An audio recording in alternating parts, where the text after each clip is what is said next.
This is TWiT. The report is out. And only one side of it, because the Democratic side. Democratic side, they can't do anything. They thought they had a bipartisan thing going, and they don't.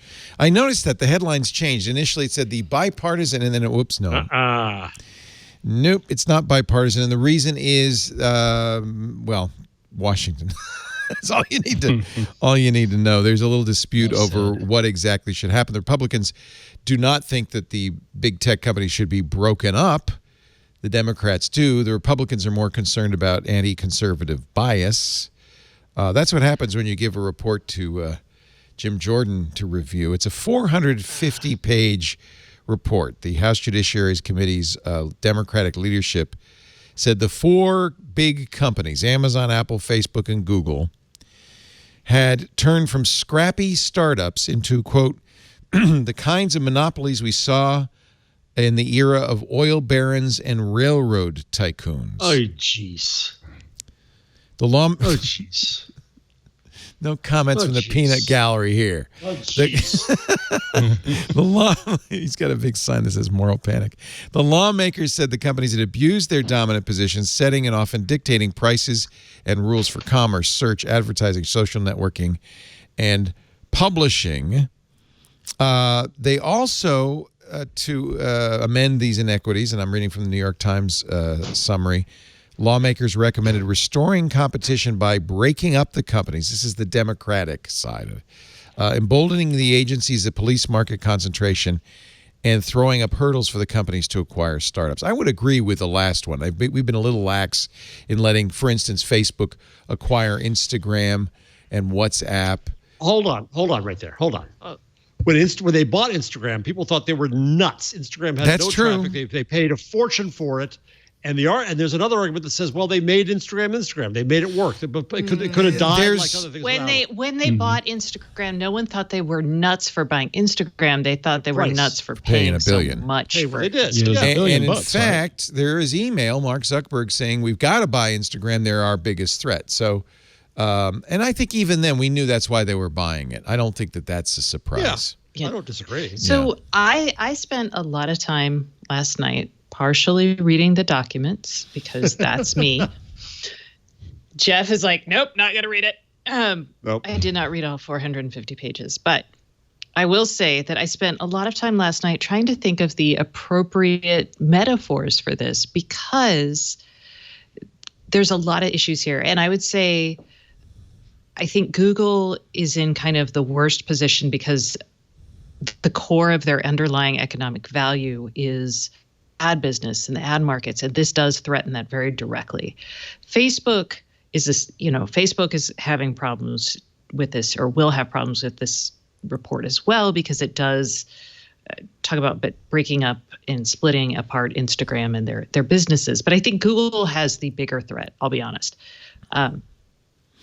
But with this, I sat there and I was like, man, is everyone's favorite example about Facebook, the memo that Mark Zuckerberg sent saying, or talking about, I don't know if Mark Zuckerberg sent it, the memo that talked about Instagram not going into some businesses so it didn't compete with Facebook.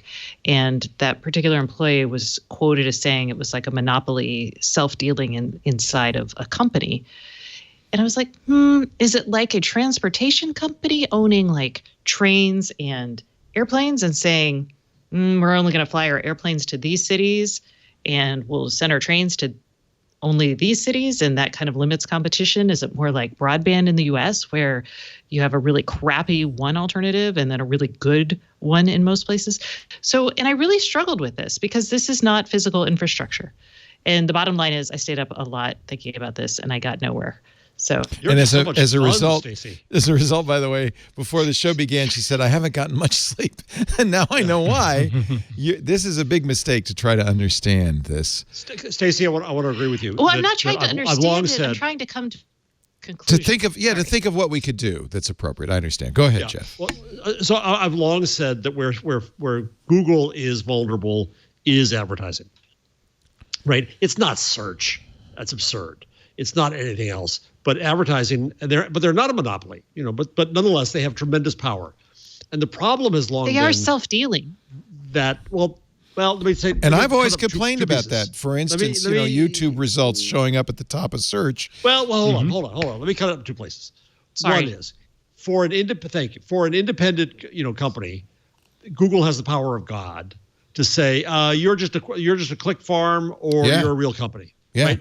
And I long ago said they should have had a jury of peers of advertisers whose interest it is to have a good advertising marketplace on Google to deal with that. And Google should have made all those decisions themselves. That's point one. I think they screwed that up long since. To your second point, I'm sorry, but I'm going to disagree here for the 87th time that every single company on earth promotes its own properties. And that's business. Google does it too. Yeah. The New York Times does not promote the Washington Post. ABC does not promote CBS. No, but that's so that's the important thing, and I think you kind of right there, you crystallized it. And I don't know what the answer is, but search is such an important part. If you don't show up in a Google search, you practically don't exist.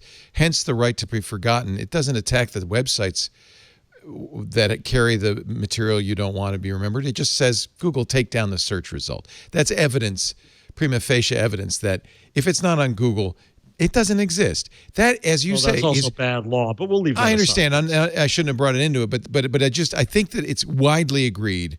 I think that that's on the face of it obvious. And for that reason, as you say, Google has the power of God. And I don't think that power of God should be resided, unfortunately, in a commercial entity that is then incented to promote its own business interests. You're right. That's what happens. That's a normal thing. But that's the problem, is that this is so important, this ecumenical search, this unbiased search, that it shouldn't be held by a private company because they're going to be polluting the results with their own self-interests. I think you're going the wrong path. I think that's not where they're in antitrust danger. I think Stacey's right. Where they're in antitrust danger is in the ad business. It's not on search. Search is only one way we get to stuff. There's lots of ways to get to stuff. But in terms of how an advertiser reaches the audience through programmatic now, Google has incredible power there. And by the way, and the report talks about that. Or is it a report? Sure it is. It's a sort of report because we thought it was going to be a bipartisan report, and then the Republicans disagreed. So there's a couple 100-page alternative report out there. You're aware of that, right? From the right. The Republicans? Which also goes into $10. We tell you to take down hate speech unless it's our hate speech you take down. Right. So so this. I will just say, sorry, Leo, just one thing here. I was so excited reading some of this because it felt like a back to politics as usual in some ways. Like, hey, because there are a lot of points of agreement here, right? That the big tech companies have too much power, right? We're figuring there's so many points of agreement. And then they're like, okay, let's figure out how to solve this. And of course, the Republicans are like, we should not actively break up existing companies. We're conservatives. We don't like to do that, right? But then they went off and took their crazy pills again and were like, plus the real issue is bias against, people on the right. And I was like, for a second there, I thought we were going to have a really normal. But Buck did say and this was a draft that was, anyway, that Reuters got a hold of. But Buck did say in this draft, quote, the report offers a chilling look into how Apple, Amazon, Google, and Facebook have used their power to control how we see and understand the world. Now, maybe he's going to the conservative voices, but I don't think anybody disagrees with that. I do. You don't think Google has... They have opened up far more ways to see the world than old mass media did. We were controlled by them. Yeah, there that's are far fine. more voices. Far more places we up can to hear now. Views the world.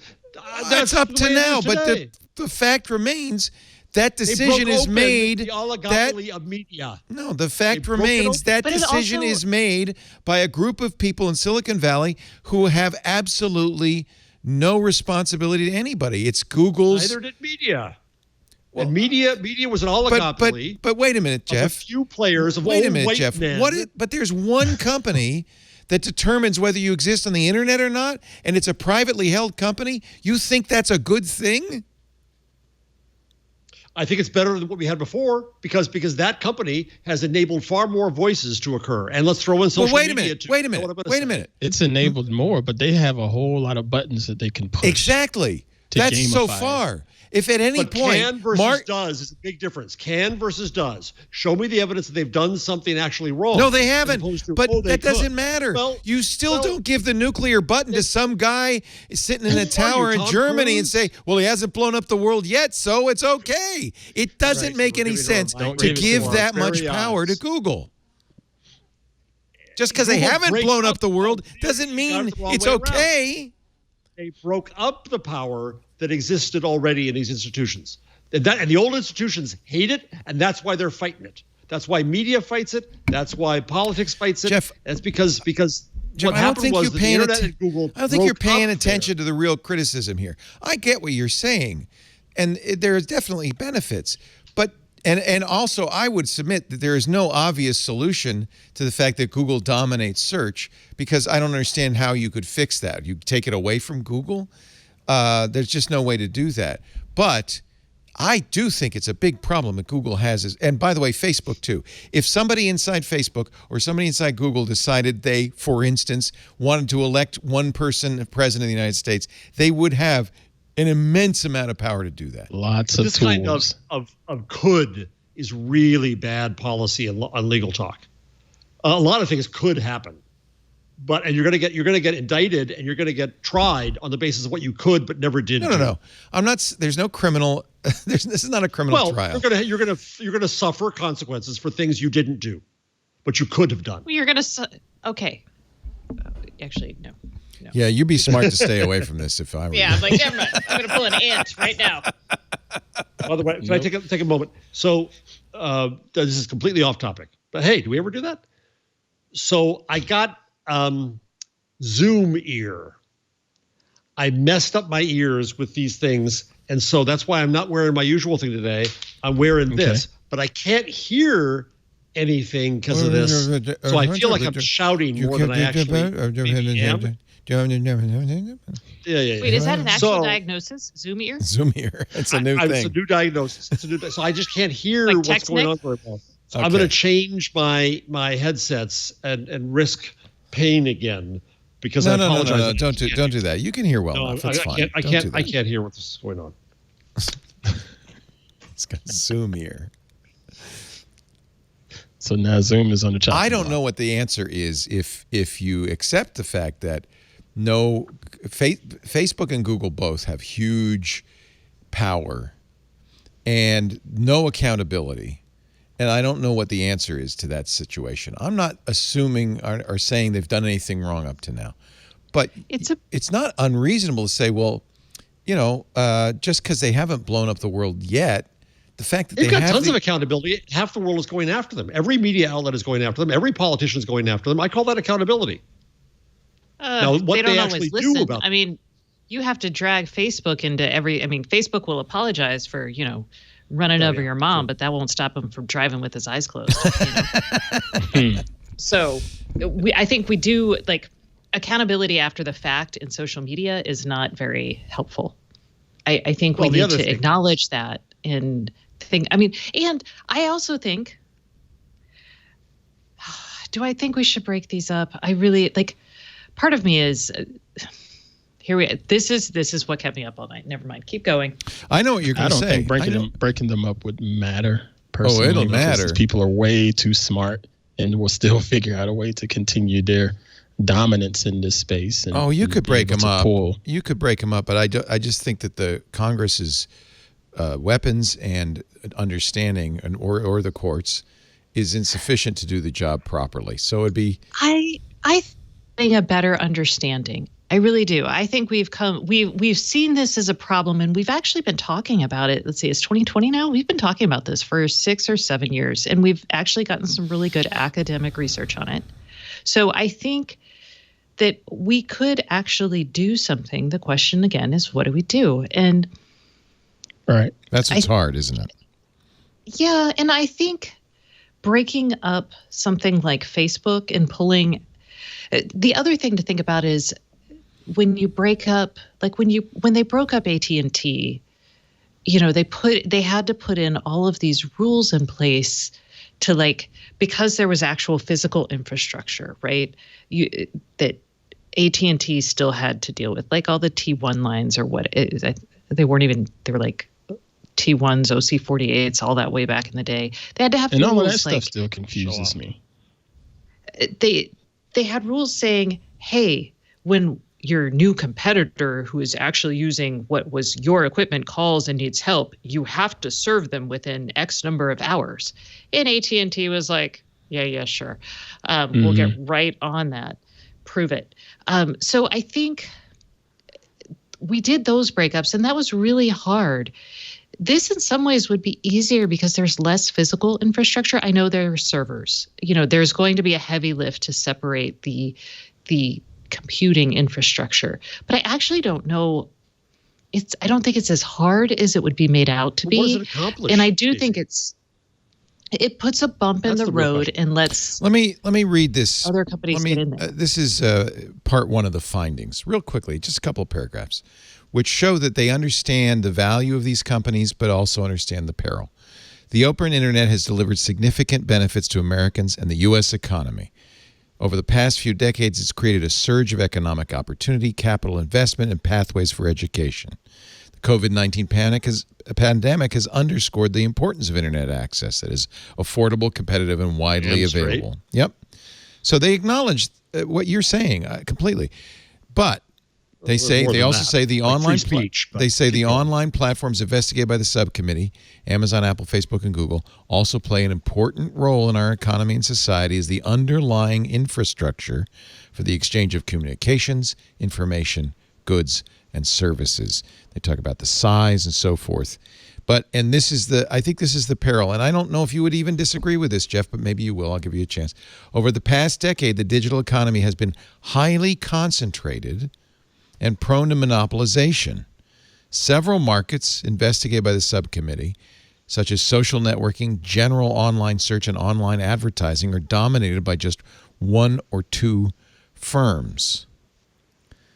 And I think you would agree there is a peril to that, or maybe you wouldn't. Would you disagree? I wish I had, my Marshall McLuhan moment. I wish I had Benedict Evans next to me so he could explain it with a British accent better than I can. 2 points on this. One is it depends on how you. Well, three. I'll make it 4 or 5. One is an antitrust in this country. We care about consumer harm. Different in Europe, but here it's about consumer harm. I said there's no consumer harm. 2 is that Benedict argues very well, better than I can, how breaking him up is going to do nothing. It doesn't accomplish anything. It's just an effort to make you feel good punitively. So 3, I was part of a transatlantic high-level working group on content moderation and freedom of expression, which addressed only content moderation, but which came up with a framework that even I, who sounds like a libertarian at these moments, though I'll have my Biden-Harris mask on tonight, even I endorsed. And what it says is, rather than going at this punitively, acknowledge we're in a changing world, which is part of Stacey's argument. Well, let's have discussions. Well, all right, more than discussions, fine. So then what this argues is, one, that hold the platforms to making warrants to the public, then hold them accountable for that, as the FTC does, and demand data so that you can hold them accountable for that. I endorse that view. And so the FTC doesn't say to a peanut butter company, this is what you must promise or not promise. However, if you promise the peanut butter is going to make you rich, and it doesn't make you rich, stupid idea, I know, then the FTC is going to sue you for what you failed to deliver. So if you've got problems with the platforms, what we have now happening is a whole emotional thing of, they're too damn big, break them up. It's an emotional response that accomplishes nothing. I don't know. I think that you're exactly wrong on this report. This is the antithesis of emotional. This is well thought out. They took 18 months to research it. They collected huge amount of documentary evidence. I think this is as thoughtful and careful, and they have tons of evidence, including smoking gun emails from Zuckerberg and others. But I think this is at the epitome of a carefully thought out proposal. Where does Apple fit into all of this? Well, Apple says we don't have a monopoly in any of the markets we compete in, which is that they've always said. Yeah. I can Apple having the issue is that and Facebook and Google, because of all of the data that they manage every single second. Well, that's part of the problem, because you're right. They're very different problems. And I don't know if Apple belongs in this basket, frankly. Right. But again, we spent none 18 months doing this research, and we still have Apple in this conversation. And but they talk about the problems. They have issued, so they should have issued a report on everybody. Individually, they should have said, hey, here's our Google. Or maybe Facebook and Google, because those two are related. No, because they're related. They're in different businesses. Some of the ad stuff. Yeah. But they're in, so I would say each individually, and there are similar, like when they talk about the Google Play Store and revenue models, they also bring up the Apple, so there are places where it makes sense. But I think fundamentally, it's not like you're going to apply one solution to all of these companies. Right. So they do have recommendations. I'll jump ahead. There are several categories. One, restoring competition. They talk about structural separation, prohibitions of certain dominant platforms from operating in adjacent lines of business. That's an awful big bucket. Non-discrimination. But we do that already in, like, the FCC puts requirements for a certain number of years, and I did actually think about like sunsetting. That's what I'm saying. It could be. I don't know what's going to be underneath that. You don't, but that's a whole nother fight that we have to have. Will last another 7 years. I think actually this is fairly intelligent, but okay, I'll keep going. Non-discrimination requirements prohibiting dominant platforms from engaging in self-preferencing and requiring them to offer equal terms for equal products and services. Well, if we do, we're going to take a 4-hour show because there's quite a few recommendations here. So let me just whiz through them here. So far, these make sense. Admittedly, it's not obvious how you do this, but I think that's important. I think a reasonable person might say, yeah, that seems like a good idea. Interoperability, data portability, to make services compatible with networks, to make content and information easily portable between them. A presumptive prohibition, this is tricky, against future mergers and acquisitions by the dominant platforms. Safe harbor for news publishers to safeguard a free and diverse press. This is bribery paying off. This is BS. This is my industry engaging in antitrust. It's BS. But keep going. Prohibitions on abuses. The data exportation is really good. Really good. Yeah. I like that. But how do you export a Facebook photo to TikTok? There's a lot of definition to be done there. By the way, this is not a list. This is not a list of a prescription of what the committee wants to do. These are a set of reforms proposed for further examination. Okay. So for purposes of crafting legislative responses. So they're basically saying we think now the subcommittee needs to dig down on each of these and see what we can do about it and what kind of legislation we can talk about. We intend these recommendations to serve as a complement to vigorous antitrust enforcement. So this is not the antitrust portion. This is in other a words, set just of reforms. Carry on with what you're doing, Google. Well, there's also antitrust in here, but that's later. Prohibitions on abuses of superior bargaining power. These are all antitrust concepts, right? There's law existing for that. Right. Then in strengthening the antitrust laws, because they did say the antitrust laws need some reworking. They want to reassert the anti-monopoly goals of the antitrust laws and their centrality to ensuring a healthy and vibrant democracy. That gets into First Amendment, but keep going. I understand. It's tricky, and I don't think that they imply that these are easily solved. They just say this is something we ought to think about. Strengthening Section 7 of the Clayton Act, including through restoring presumptions of I don't know what the Clayton Act is, so I'm just going to stop right there. The Clayton Antitrust Act? Is that the fundamental? That Sherman antitrust is the fundamental. No, it's Sherman. It was prior to Sherman. Okay. Oh man, y'all are gonna restoring the incipiency standard. 1914, the Clayton Antitrust Act. Strengthening the law of vertical mergers. Okay. They do suggest strengthening Section 2 of the Sherman Act by introducing a prohibition on abusive dominance. Y'all. This may come up. The Sherman Act declared monopolies illegal, but the Clayton Act defines business practices that are conducive to the formation of monopolies or the monopolies that result from them as illegal. They call that restoring the incipiency standard and protecting nascent competitors. That's We've seen a lot of that Clayton talk with all of these proposed bills, not bills, propositions for state of Clayton. Oh yeah, that's in there. Great, got to start studying. I like that Clayton talk. At Clayton talk, it's in here too. What the heck is Clayton? There's a lot of Clayton going on. I don't like this one. Taking additional measures to strengthen overall enforcement, including through overriding problematic precedents in the case law. I don't know about that. Reviving, and this section C is reviving antitrust enforcement, which we probably do need to do. Restoring robust congressional oversight of the antitrust laws and their enforcement. Restoring federal antitrust agencies to full strength. And strengthening private enforcement. Guess where that happened? Yeah. Yeah, I think that's this section has to do with kind of the erosion and the abrogation, congressional abrogation of their duties and rights as Congress. Yeah. And cutting out all regulation possible in the last 3 years. Yeah. Strengthening private enforcement. I don't even know what private enforcement is. Through eliminating obstacles such as forced arbitration clauses. Those are those self-governing regulatory bodies that companies like to set up. Oh, like arbitration. Okay. Limits on class action formation. This is it. This one doesn't. One of these things is not like the other. Strengthening private enforcement through eliminating obstacles such as forced arbitration clauses, which, by the way, we have forced arbitration clauses in our contracts. Limits on class action formation. Judicially created standards constraining what constitutes an antitrust injury and unduly high pleading. This is lawyer talk. Unduly high pleading standards. Don't know about any of that stuff. That's right versus left about lawyers. Yeah. That's any lawyer. Okay. I think this is as well thought out as you could expect. Frankly, I think it's pretty good.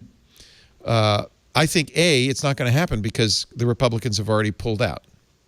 So we're just seeing a draft proposal, which is never going to be. Well, if the Democrats end up in charge of everything, then this becomes a blueprint for where it goes.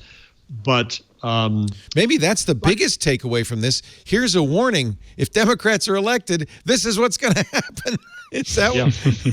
Oh well, I think that's the case. And listen, I was part of a group that recommends a regulatory framework. My argument is that so you're not against that. Moral panic will get us in trouble. Because I agree. That white balance is so different. Look at Ant. Ant's got a great, just permanent, this is. Oh, Ant did it. I thought John did. No, Ant's doing it. Yeah. Just blink it off and on, Ant, whenever he says it.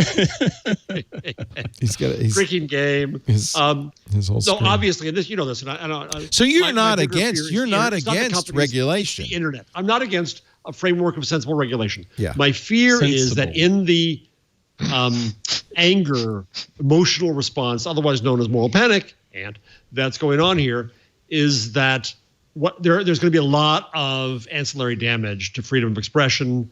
And the things that this I has to be done carefully. This is brain surgery. And I don't trust. And it'll be done poorly in some cases, and we will have to fix it through either further legislation or empowering a regulatory agency to make, to dispense the rules in the right way, or through lawsuits. Now, I'm only on page 26. If you guys are going to keep interrupting me, this is going to take a long time. No, I'm just kidding. I'm just teasing.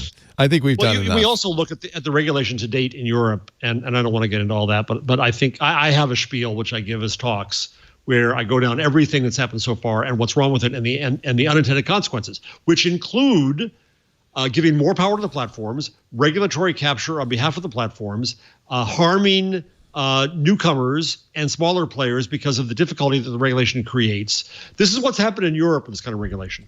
And so be careful what you wish for, because what you might find is what's happened in Europe is that the platforms have become only more powerful. I understand, but we also should not be knee-jerk in our rejection of thinking about this just because it can't go wrong. I spent 2 years on a commission coming up with an alternative. I'm not knee-jerk.